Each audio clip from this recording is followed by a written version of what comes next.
नमस्कार। आपका बहुत बहुत स्वागत, अभिनंदन। मैं हूं संजय कुमार और मेरे साथ एक बार फिर मौजूद हैं ललित त्यागी। जैसा कि आप सभी को मालूम है कि अरविंद केजरीवाल फिलहाल ईडी की गिरफ्त में हैं और इसका बहुत इंतज़ार था लोगों को, और अब ये इंतज़ार परसों 21 तारीख को आके ख़त्म हुआ। इसके बाद आगे दिल्ली की या भारत की राजनीति में क्या टर्न होने वाला है, इसको लेकर के चर्चा करेंगे। अरविंद केजरीवाल ने एक बयान दिया मीडिया के सामने कि चाहे वो अंदर रहें चाहे वो बाहर रहें, वो देश के लिए समर्पित रहेंगे, देश की सेवा करते रहेंगे। इस पर चर्चा करेंगे कि उनकी देश सेवा किस तरह की देश सेवा है, इस पर चर्चा होगी। साथ ही इस पर चर्चा होगी कि अरविंद केजरीवाल जिस राजनीतिक पार्टी की ज़मीन को खिसका के उन्होंने अपनी राजनीतिक ज़मीन तैयार की, आज वही पार्टी अरविंद केजरीवाल के सपोर्ट में खड़ी हुई है। इसके पीछे के निहित स्वार्थ क्या हैं, क्या कारण है? चर्चा में भाग लेने के लिए मेरे साथ मौजूद हैं ललित त्यागी। ललित, बहुत बहुत स्वागत। नमस्कार। तो सबसे पहला सवाल मेरा ये रहेगा आपसे कि कांग्रेस पार्टी की क्या ऐसी मजबूरी आन पड़ी है कि अरविंद केजरीवाल को उन्हें सपोर्ट करना पड़ रहा है, जबकि वो अच्छी तरह जानती है कि इसी व्यक्ति ने उनकी सबसे ज़्यादा अगर नुकसान पहुंचाया है तो इसी ने पहुंचाया है, इसकी पार्टी ने पहुंचाया है।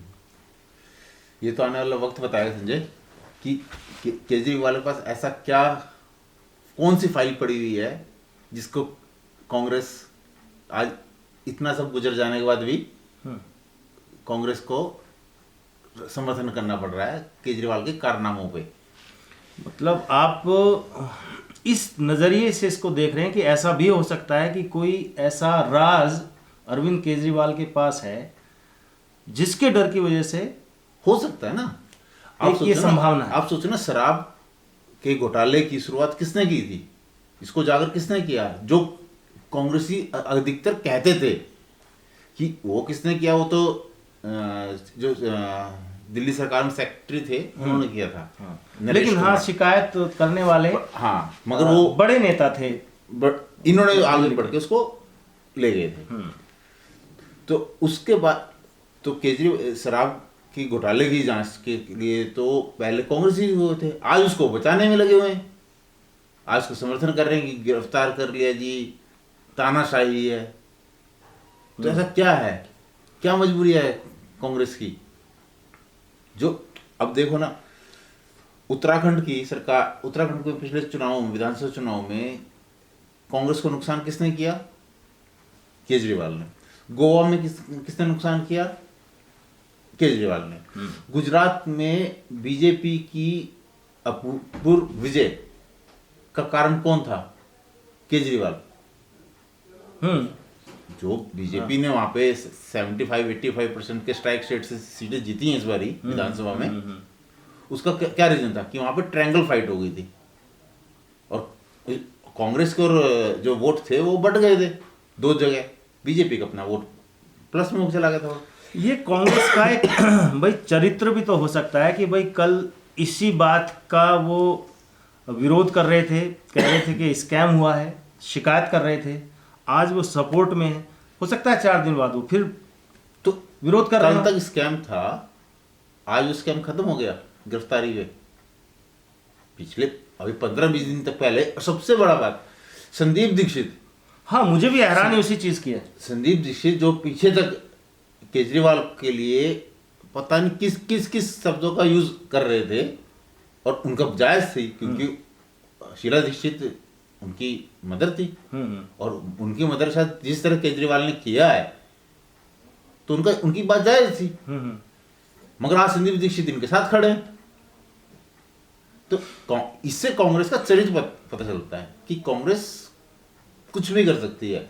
उसके लिए विचारधारा मुझे नहीं है समझ में आता है। कोई मतलब नहीं, विचारधारा कोई मतलब नहीं है। नहीं, मुझे ये समझ में नहीं आता, क्या कांग्रेस की अपनी मेमोरी इतनी वीक है या वो जनता की इतनी मेमोरी वीक समझते हैं कि वो ये जनता को नहीं समझ में आएगा, पब्लिक को नहीं समझ में आएगा कि भाई अभी तो ये विरोध कर रहे थे, ये कंप्लेन कर रहे थे, आज ये सपोर्ट में खड़े हुए हैं, या उनकी खुद की मेमोरी वीक है। अरे वो सोचो ना, वो तो एक तो होता है आपने ट्विटर पे ट्वीट कर दिया समर्थन में, वो तो रोड पे खड़े हैं उनके साथ, रोड पे आम आदमी पार्टी के नेताओं के साथ खड़े हैं कि मतलब ये तानाशाही चल रही है। इसका मतलब खैर समझ से परे है। अब मतलब क्या ये एपिसोड तो समझ से परे है कि कांग्रेस का समर्थन केजरीवाल को, इसकी क्या कॉस्ट है, क्या कॉस्ट है इसकी। दूसरी बात पे आते हैं, जो कांग्रेस क्या कॉस्ट पे करनी पड़ रही है जो इसको केजरीवाल को समर्थन करना पड़ रहा है। दूसरी बात पे आते हैं ललित, और ये बहुत गंभीर बात है। मैं चौंक गया उस वक्त जब केजरीवाल मीडिया के सामने आए, या मीडिया ने उनसे पूछा और उन्होंने ये जवाब दिया कि वो चाहे अंदर रहें चाहे बाहर रहें, देश की सेवा करते रहेंगे, राष्ट्र उनके लिए सर्वोपरि है। जब वो ये बोलते हैं तो कुछ चीज़ें हैं जो मेरे दिमाग में आ जाती हैं, और जिनके बारे में जितनी चर्चा मीडिया में होनी चाहिए थी उतनी नहीं हुई। बाकी सब चीज़ों पे तो हुई, लेकिन कुछ भी नहीं है कि मीडिया से तो आप केजरीवाल की उम्मीद मत करना कि मीडिया केजरीवाल के कुछ कितना पेट भरा हुआ है। हाँ, मुझे याद आता है मार्च 2024, 40 दिन की सरकार करीब केजरीवाल की बने हुए हो गए थे दिल्ली में, और लोकसभा का चुनाव, वो उसके लिए इन्होंने एक वेबसाइट बनाई थी, हाँ है ना। उस वेबसाइट पर जो भारत का नक्शा जो दिखाया गया था उसमें कश्मीर था ही नहीं, कश्मीर को काट दिया था, कश्मीर को काट दिया गया था। और इसके बाकायदा रिपोर्टिंग की थी, नवभारत टाइम्स ने इसको रिपोर्ट किया था। अच्छा, 13, 14, 15 दिन तक ये वेबसाइट वहां पर रही, खूब हो हल्ला हुआ, बाकी पेपर्स ने भी इसको छापना शुरू किया, तब जाकर के उसको हटाया गया। सिर्फ काटा नहीं गया, पूरा का पूरा जो भारत का नक्शा है वो ग्रीन कलर में था। मतलब उसको इस्लाम से जोड़ा गया है। मतलब तो यही है कि आप कहीं ना कहीं किसको आप खुश करने की कोशिश कर रहे थे, एक खास लोगों को टारगेट किया जा रहा था ना। हाँ, मतलब आप कहीं ना कहीं मैसेजिंग कुछ ऐसी दे रहे थे जिससे एक जो है तो या तो ऐसी शक्तियां हैं जिनकी कठपुतली आप बने हुए। देखो, ये तो केजरीवाल के ऊपर माना जा रहा है ना कि ये इसके ऊपर इसका डाउटेड रहा है शुरू से इसके ऊपर तो प्रश्न चिन्ह लगते रहे हैं। और फोर्ड फाउंडेशन से जिस तरह से इसकी मिली भगत रही है, ये मतलब ये ऐसा ही नहीं है ना। देखिए, धुआं वहीं होगा जहां आग होगी, बिना आग के तो धुआं हो नहीं सकता है। बिल्कुल, ऐसे तो संशय हो नहीं जाएगा किसी को। तो आप जब डॉट्स मिलाते हैं तो एक पिक्चर क्लियर होती है, एक तस्वीर बनती है। दूसरी तस्वीर की तरफ मैं ले चलूं आपको आपको याद होगा प्रशांत भूषण को क्यों मारा था कोर्ट में। प्रशांत भूषण को कश्मीर के, उन्होंने एक बयान दिया कि कश्मीर में जनमत संग्रह और कश्मीर को आजाद कर दिया जाए, इसको आजाद कर दिया जाए, भारत की जो फौजें हैं वहां से कश्मीर को हटा लिया जाए। इस उसमें उनके चैम्बर में घुस के ही कुछ लोगों ने उनको स्याही फेंकी थी और उनके साथ मारपीट की थी। उसके बावजूद भी अरविंद केजरीवाल ने उनको हटाया नहीं था पार्टी से, और उसमें वो आम आदमी पार्टी के संस्थापक सदस्यों में से थे। हाँ, तो मैं समझ में नहीं पाता हूँ कि ये कौन सा देश प्रेम है। मतलब वही ना, जब वो देश के खिलाफ बातें कर रहे थे, ठीक है, उस टाइम पार्टी से नहीं निकाला, मगर जब इनके अगेंस्ट बोलने लगे तो उनको लात मार के बाहर कर दिया। ये ऐसे ही कुछ कहा था ना कि इन लोगों के तो पिछवाड़े में लात मार के बाहर करो। हाँ, अपनी कार्यकारिणी की सब उसमें, हाँ, इनको बाहर करो। मतलब जब इनके अगेंस्ट बोले तो लात मार के बाहर कर दो, जब देश के अगेंस्ट बोल रहे तो इनको माला पहना दो। तो ये कौन सा देश प्रेम है। कश्मीर फाइल जब आई लोगों के सामने तो भौचक रह गए सब कि ये सच जो है हमारे सामने ही नहीं आया। और अरविंद केजरीवाल एंड पार्टी ने उसका माहौल उड़ाया विधानसभा के अंदर, और वो रिकॉर्ड पे है, वो हमेशा रहेगा। विधानसभा के अंदर ऐसे नहीं हुआ था। एक्चुअली में क्या था कि लोगों की तरफ से डिमांड की जा रही थी कि इस फिल्म को टैक्स फ्री किया जाए। हाँ बिल्कुल, टैक्स फ्री की डिमांड की गई थी। तो उसके उसमें इन्होंने वो एक लंबा चौड़ा विधानसभा में स्पीच दी है वो। हाँ अब सोचो, एक फिल्म को टैक्स फ्री अब नहीं कर रहे थे, मत कर देते। हाँ। कौन कौन आपके अगेंस्ट कोई वो तो नहीं कर रहा हाँ, था। बिल्कुल सही बात मगर है। उसके उसमें आपने उसकी को दिखाने के लिए, कश्मीरी पंडितों को नीचे दिखाने के लिए, ये जो तथाकथित जो लोग एक उसको माने जाते हैं, उनको नीचे दिखाने के लिए आपने वो सारा ड्रामा हाँ किया। मतलब देखिए, वो सर्वाइवर बहुत सारे लोग आज भी जिंदा हैं उस विभत्स घटना के, और आज भी वो अपनी बताते हैं और ये कह देते हैं कि मतलब ये प्रोपेगेंडा प्रोपेगेंडा फिल्म। झूठी हाँ। फिल्म है। तो यहाँ भी डाउट होता है कि ये किसको खुश करने के लिए ये सब खास अपने हाँ ये कर रहे थे, ये कौन सा राष्ट्र प्रेम है, ये यहाँ से भी इनको ये झलक जाता है। एक और पिक्चर की इन्होंने बात करी थी जिसको ये बड़ा उसको सराहना कर रहे थे, शायद जवान थी कि पठान थी कि कौन सी फिल्म थी, उसका तो बाकायदा प्रमोट कर रहे थे, प्रमोशन कर रहे थे, इतनी बड़ी अच्छी फिल्म है, देखनी चाहिए। पठान, शायद पठान थी या जवान थी, कुछ ऐसी थी, शायद जवान थी, अच्छा मैं श्योर नहीं हूँ, लेकिन शायद जवान या पठान की अभी अभी नहीं, जब वो रिलीज हुई थी तब की हाँ, बात। तो अभी को कुछ टाइम में ही होगा ना। हम पहले कुछ टाइम के लिए तो ये फिल्मों के म्यूजिक क्रिएट वो भी बने थे ना, ये हर म्यूजिक का मूवी को रिव्यू करने लगे थे। हाँ तो मतलब या तो आप सभी का आप कहो कि भैया मूवीज जो है हमारा विषय नहीं है, या जिसको सरकार चाहेगी करेगी, नहीं करेगी नहीं करेगी, लेकिन यहाँ भी ये एक खास जो दृष्टिकोण होता है वो क्लियर हो जाता है, और वो कहीं से हमें राष्ट्र प्रेम तो लगता नहीं है। इनके राष्ट्र प्रेम पे तो हमेशा प्रसन्नवाचक सिंह रहा है। अच्छा, एक नाम और बड़ा खास है, आप याद करिए, कमल मित्र, ये जेएनयू के थे, इन्होंने आम आदमी जेएनयू से तो खास लगाव रहा है केजरीवाल का। हाँ, और शायद इसलिए इन्होंने, ये बात है सन 2013 की, जब आम आदमी पार्टी ने इनको अपना स्पोक्स पर्सन बनाया था। कौन थे आप जानेंगे तो हैरान रह जाएंगे। यूएनओ में जा करके भी ये वहाँ प्रस्ताव भारत विरोधी दिया करते थे। यूएनओ में भारत विरोधी प्रस्ताव के हाँ मतलब पक्षधर थे ये। तो इनका ये मानना था, और वो आदमी आम आदमी पार्टी का प्रवक्ता। हाँ ये इस बात के बहुत, क्या अरविंद केजरीवाल को उनका बैकग्राउंड पता नहीं होगा क्या? मुझे समझ में नहीं आता इनको। ये तो हर एक कैंडिडेट का बायोडाटा ऐसा फिल्टर चेक करते थे ना, तो हाँ। एक एक कैंडिडेट को फिल्टर करके लाते थे सामने। तो क्या प्रवक्ता के लिए इन्होंने कुछ रिसर्च नहीं किया क्या उनके लिए?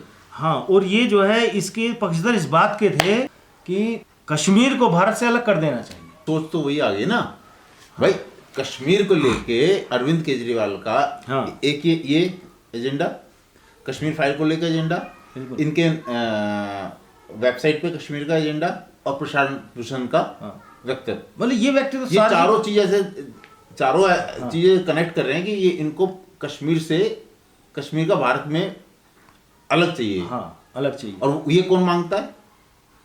ये तो ऑब्वियसली पाकिस्तान मांगता है। पाकिस्तान और भारत की अलगाववादी शक्तियां। हाँ वो मांगता है, पाकिस्तान मांगता है। हाँ, इस चीज से, इस उससे कौन खुश होगा? ऐसे ऐसे उसमें इनको पदों पे बैठाना। तभी तो ये आह्वान करते थे कश्मीर को अलग करने के लिए, बताओ इनको ये, तभी तो सर्जिकल स्ट्राइक पे इनको प्रॉब्लम थी ना, सर्जिकल स्ट्राइक से।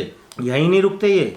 एक है विनायक सेन, याद रखिए नाम, विनायक सेन नाम है ये, छत्तीसगढ़ में भाई साहब इनको उम्र कैद की सजा दी हुई है। निचली कोर्ट ने, किस हाई कोर्ट ने, किस जुर्म में? देशद्रोह के उसमें इनको उम्र कैद की सजा मिली हुई है कोर्ट से। अब सुप्रीम कोर्ट में मामला लंबित है, सुप्रीम कोर्ट से जमानत दर से इनको मिली हुई है। हाई कोर्ट तक पनिशमेंट हो चुका है। हाँ वहाँ जमानत पे हैं। ये जमानत पे इंसान विनायक सेन, इसको क्या बनाया अरविंद केजरीवाल ने? पुलिस रिफॉर्म का, क्या बोलते हैं इसको, कमेटी। हाँ पुलिस रिफॉर्म कमेटी का मेंबर बनाया। मतलब वो आदमी जो को उस एरिया में जा जाकर के ये कहता पुलिस तुम्हारी दुश्मन है, इनको खत्म करो, उसको पुलिस कमेटी का, वही नक्सली को पुलिस का हाँ कमेटी का, रिफॉर्म का कि ये कैसा देश प्रेम है, ये भी अपने आप में मतलब बहुत बड़ा सवाल है। दूसरा एक है सव्यसाचिन पांडा, ये 2014 के लोकसभा चुनाव में इनको उड़ीसा का सर्वे सर्वा बना दिया था इन्होंने। उड़ीसा के प्रभारी होंगे, हाँ पूरा इनके हाथ में वो था। ये भाई साहब 5 लाख रुपए के फरारी इनामी थे, माओवादी नरसंहार तक के आरोप है इनके ऊपर। ये भी नक्सली हैं। तो नक्सल से तो इनका पुराना नाता जुड़ता जा रहा है इनका। तो ये समझ में नहीं आता ये देश प्रेम है कौन सा, ये शायद बताना भूल गए कि भाई ये कैसा राष्ट्र प्रेम है। मतलब ये इनको बताना चाहिए था कि ये यार मैं राष्ट्र की सेवा करता रहूंगा, राष्ट्र सर्वोपरि रखूंगा, लेकिन कौन सा, पाकिस्तान, चाइना, नहीं, इनके जर्मनी, इनके राष्ट्र कौन प्रेम सा? की परिभाषा शायद अलग हो सकती है कुछ। तभी हो सकती है क्योंकि प्रैक्टिकल तो आप देखेंगे तो ये काम तो नहीं होने चाहिए। इनके राष्ट्र प्रेम की परिभाषा को तो कुमार विश्वास ने भी किया था ना, बताया था ना। पंजाब से को भारत से काट कर अलग देश का मैं उसका पहला प्रधानमंत्री बन जाऊंगा। पंजाब विधानसभा का अध्यक्ष है नहीं, कुलतार सिंह सांधवान। हम्म, ये अभी ये 2022 मार्च में ये वहाँ गए टोरंटो, खालिस्तानी गढ़, और वहाँ पर एक घोषित खालिस्तानी है हरदीप सिंह बाजवा, उनसे मीटिंग करके आए हैं, बाकायदा फोटो वोटो सब कुछ उनके साथ खिंचवाई है, और वो आज भी अध्यक्ष हैं, वो आज पंजाब विधानसभा के अध्यक्ष हैं। ये क्या एक देशभक्त, राष्ट्र प्रेमी, राष्ट्र को ऊपर रखने वाला इंसान ऐसे ये देशभक्ति होती है। ये मैं वही बोल रहा हूँ, इनकी देशभक्ति की परिभाषा शायद अलग है। हाँ, जो भारत विरोधी काम करे वो राष्ट्रभक्त है, शायद इनकी परिभाषा है, इनकी समझने की परिभाषा है ये। तो अरविंद केजरीवाल की देशभक्ति, मुजफ्फर भट्ट करके कश्मीर में इनको लोकसभा का चुनाव लड़वाया, जो ये कहते ही रहे कि हम रह ही नहीं सकते साथ में भारत के और हमें अलग करो। ये लोकसभा का चुनाव लड़ रहे थे इनकी पार्टी पार्टी नीचे के नीचे के साथ। तो ये तो हुई है ना इनकी जो शुरू, और इनके कारनामे जो है ना, हाँ, इनके जो कारनामे हैं वो शुरू से ऐसे ही रहे हैं। मतलब जो भ्रष्टाचार है वो तो इनका एक वो है, ये तो मतलब एक सामने ये पर्दे के सामने की चीजें हैं जिनका जिक्र हो रहा है। लोग कह रहे हैं कि भ्रष्टाचार, ये जिन पे सबसे ज्यादा चर्चा होनी चाहिए ये विषय कहीं दिखाई देते हैं। आज किसी नक्सली से किसी बीजेपी के किसी लीडर के कुछ कनेक्शन निकल जाए तो इतनी हाई तो मच जाएगी। हाँ, तो है तो आसमान सर पे उठ जाएगा, है आसमान सर पे उठ जाएगा। और ये इनके पार्टी के प्रवक्ता रहे हैं। तो अरविंद केजरीवाल शुरू से प्रश्नवाचक चिन्हों में हैं। अभी इनका हाल ही का आप देख लो, जो हाल में रोहिंग्या को लेके जो भारत से जो शरणार्थी आए हुए हैं, जो रह रहे हैं ऑलरेडी, हाँ, उनके साथ रवैया कैसा रहा है इनका। जो ऑलरेडी सीए में हैं उनके लिए इनका अलग व्यू है, रोहिंग्या के लिए अलग व्यू है। और आप सोचो, जो रोहिंग्या के बांग्लादेशियों की वकालत करता है अमानतुल्ला खान, वो अरविंद केजरीवाल खास आदमी है। अब हाँ, मेरा मतलब वही है ना, ले देखिए पब्लिक को जो सामने मीडिया जो दिखा रहा है, जो इमेज प्रस्तुत कर रहा है, भाई एक ढीली ढाली शर्ट पहने हुए, 5 रुपए का पेन अपना जेब में लगा हुए इंसान, आम आदमी की तरह बात करता लड़ता हुआ इंसान, बोलता हुआ इंसान, है ना, घपले घोटाले अगर हो भी रहे हैं अच्छा, तो आप एक बताओ, इनके लिए इनकी इमेज की बात करते हैं। जब 2012-13 में जब ये आंदोलन कर रहे थे, जो इनकी इमेज उस वक्त थी, क्या आज वो है? नहीं, होती तो पब्लिक रोड पे होती है। कुछ मुट्ठी भर कार्यकर्ताओं को छोड़ दो, कार्यकर्ता छोड़ दो तो उनके पले हुए हैं। हाँ, ठीक है, बाकी कहाँ जनता है साथ में? जनता कहीं भ्रष्टाचारी के साथ में कब खड़ी हुई है? आज तक हाँ, कहीं नहीं खड़ी होती है। आज सुनीता केजरीवाल का आप जो है इंडिया अगेंस्ट करप्शन मूवमेंट आपने तैयार किया, पूरी पब्लिक आपके साथ थी। हाँ, देश दुनिया की थी, बड़े बड़े लोग थे, अपने तन मन धन से सब लोग साथ दे रहे थे। भ्रष्टाचारी के साथ कोई क्यों खड़ा होगा? आज सुनीता केजरीवाल का जो बयान आया है, पब्लिक को, दिल्ली की जनता को ब्लैकमेल कर रही है वो, कि 1000 रुपये आपकी महिलाओं को आप कौन देगा? हाँ, बताइए, मतलब ये वोट खरीदने की इनकी चाल, ये कोई लोकतंत्र होता है? मतलब जहां आप ये डर दिखाएं पब्लिक को कि अब कौन देगा 1000 कौन रुपये, देगा 1000 रुपये? ना 1000 रुपये आपको चाहिए तो वोट हमें करो, सपोर्ट हमें करो। मतलब कितना गिरा हुआ उसका स्टेटमेंट है सुनीता केजरीवाल का, कि आप 1000 रुपये के नाम पे पब्लिक को रोड पे लाना चाहते हो। मतलब तो यही हुआ। तो जैसे अरविंद केजरीवाल है, उनके नीचे ये सब एक ही थैले की चट्टे वट्टे हैं। तो कुल मिला के हमें तो ये लगता है कि ये शायद देखिए कर्म से तो कोई बच नहीं सकता है, लेट हो सवेर हो अपने कर्मों का अन्ना ने बोला है ना, कर्मों का फल तो भोगना ही पड़ेगा। हाँ बोला है ना, तो कर्मों का तो फल है वो जो होना ही था, लेट सवेर जितना भी होए वो हो गया। अब आगे की स्थिति हमें बताइए कि क्या हो सकती है, पॉलिटिकल सिनेरियो क्या रह सकता है आगे। मैं पर्सनली कहता, मैं बहुत खुश हूँ कि अरविंद केजरीवाल को उसकी सही जगह पे पहुंचा दिया गया है, क्योंकि जिस तरह से इसने दिल्ली के लोगों के साथ जो धोखा किया वो तो किया ही किया है, भारत के की पूरी जनता के साथ भी धोखा किया है। क्या आज एक कोई जन आंदोलन खड़ा करने के लिए हो जाएगा तैयार? आसान किसी की हिम्मत नहीं होगी, कोई अगर करेगा भी तो उसको वही कहेंगे ये दूसरा केजरीवाल बन रहा है, केजरीवाल बन रहा है। तो कितना आंदोलन की आत्मा को ही मार दिया है, आंदोलन की आत्मा को मार दिया है। तो और ये ऐसे नहीं कि दिल्ली के लोगों की आत्मा, ये तो पूरे भारत की को नुकसान झेलना पड़ेगा ना। आज कोई भी किसी सरकार के अगेंस्ट कोई आंदोलन नहीं हो सकता, क्योंकि जन आंदोलन नहीं हो सकता, पेड आंदोलन तो चल ही रहे हैं। ठीक है ना, जो जिसमें जनता वास्तविक रूप से खुद निकल गए, स्वस्फूर्त आप कह लीजिए। हाँ, जिस तरह से 2012-13 में हुआ वो अब दोबारा नहीं आ सकता। रही बात उसकी कि अब आगे की इनकी राजनीति का भविष्य क्या होगा, कौन बनेगा मतलब दिल्ली का सीएम? मेरे ख्याल से तो देखो, केजरीवाल का तो एक लंबा टाइम तिहाड़ से नाता रहने वाला है, क्योंकि ये एक शराब घोटाला नहीं है, और भी बहुत सारे घोटाले हैं जो वन बाय वन दूसरे जल बोर्ड के घोटाले पे इनको दूसरा सम्मान आए हुए है, जल बोर्ड उसका ईडी का, उसका जो पैनिक बटन घोटाला, क्लासरूम घोटाला, मोहल्ला क्लिनिक घोटाला, और अब ये दवा घोटाला, अभी इतने सारे पेज की फाइल एक मिली है बड़ी। हाँ, और अब स्फोटक जो ईडी के इंक्वायरी जो ऑफिसर्स थे, इन्वेस्टिगेशन ऑफिसर्स जो थे, उनकी छानबीन का पूरा डाटा रखा हुआ पूरी फैमिली का, उनके बच्चे किस टाइम जाते हैं स्कूल, जाते हैं किस स्कूल में जाते हैं, इतनी डिटेलिंग के साथ, क्या ये फिल्मी विलेन बन रहे थे क्या? फिल्म हिंदी फिल्मों में, बॉलीवुड फिल्मों में होता है ना विलेन, वो पुलिस ऑफिसर होता है, उसके सबसे पहले उसके परिवार पर अटैक करता है। तो क्या ऐसा कुछ था क्या इनका प्लान? नहीं, कुछ ना कुछ नहीं, कोई सही तो हो ही नहीं सकता है भाई इस तरह से। तो ईडी इसको डिकोड करेगी, उस फाइल को डिकोड करेगी, तो वो क्या कारण रहा है उस फाइल का, अब ईडी उसको डिकोड करती है और क्या उसमें से निकलता है, ये तो एक अलग हुआ है। मगर जो आम आदमी पार्टी की जो राजनीतिक वो है, अभी दिल्ली में जनवरी में इलेक्शन है विधानसभा की, मुझे तो मुश्किल लगता है 2025 में ना। हाँ, 25 में।